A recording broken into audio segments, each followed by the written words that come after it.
Assalamualaikum warahmatullahi wabarakatuh.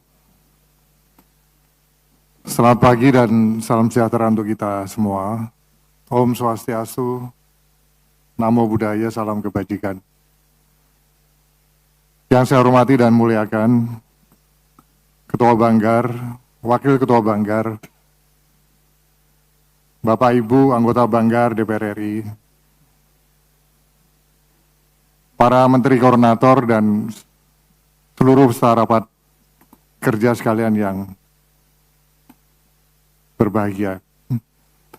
Pada kesempatan yang sangat mulia ini, sebagai insan hamba Tuhan, marilah kita memanjatkan puji dan syukur kehadirat Allah Subhanahu wa Ta'ala, Tuhan yang Maha Besar, atas rahmat dan karunia-Nya, sehingga kita dapat hadir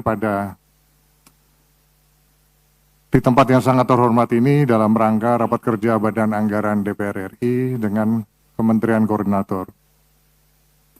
Selanjutnya perkenankan saya untuk memaparkan rencana kerja dan anggaran Kementerian Koordinator di bidang politik dan keamanan RA APBN tahun 2025. Bahwa berdasarkan Perpres nomor 141 tahun 2024 tentang Kementerian Koordinator bidang politik dan keamanan, terdapat perubahan nomenklatur, tugas, dan fungsi dari Kementerian Koordinator bidang politik, hukum, dan keamanan menjadi Kementerian Koordinator di bidang politik dan keamanan. Dalam mengawal pelaksanaan kebijakan di bidang politik, hukum, keamanan pada tahun 2023, Kemenko Polhukam telah melaksanakan realisasi anggaran dengan sangat optimal mencapai 99,56% dari total anggaran sebanyak 329,4 miliar rupiah.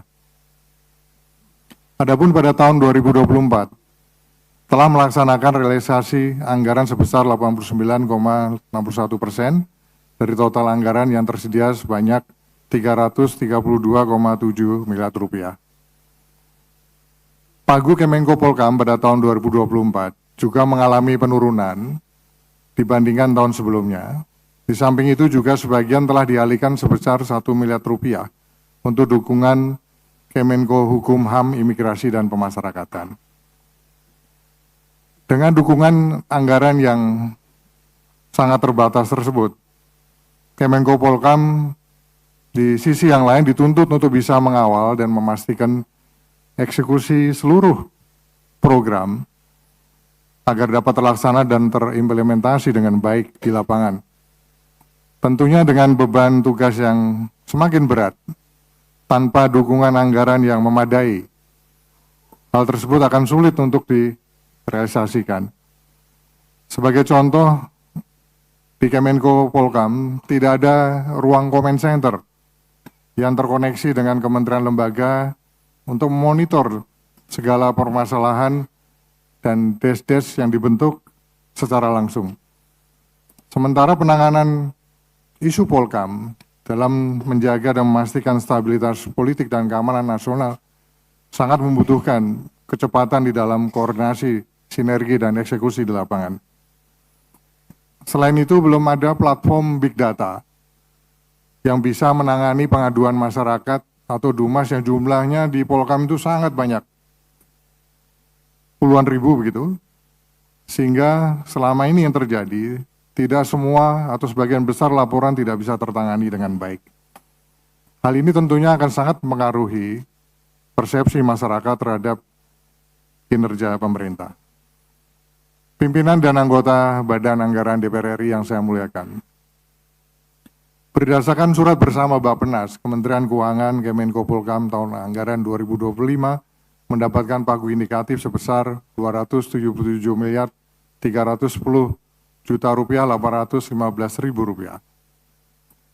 Anggaran yang sangat terbatas dan minim tersebut masih harus dibagi lagi untuk komisi-komisi yang berada di bawah Kemenko Polhukam, sehingga tentunya akan semakin berpengaruh pada capaian target-target kinerja yang telah ditetapkan oleh Bapak Presiden dan tentunya menjadi harapan masyarakat. Adapun pengalokasian anggaran pada program dukungan manajemen sebesar 191 miliar rupiah terbagi di dalam 3 kesekretariatan. Yang pertama, Sekretariat Kemenko Polkam sebesar 164,5 miliar rupiah. Yang kedua, Sekretariat Komisi Kepolisian Nasional sebesar 13,3 miliar rupiah. Kemudian ketiga, Sekretariat Komisi Kejaksaan Republik Indonesia sebesar 13 miliar rupiah dan beberapa komisi lainnya maupun juga Wantanas. Dari pagu 191 miliar rupiah tersebut dialokasikan untuk yang pertama belanja operasional yang terdiri dari belanja operasional pegawai sebesar 97 miliar dan operasional pemeliharaan kantor sebesar 49 miliar rupiah. Yang kedua, program koordinasi pelaksanaan kebijakan atau pada program teknis yang ditetapkan anggaran sebesar 86,3 miliar rupiah.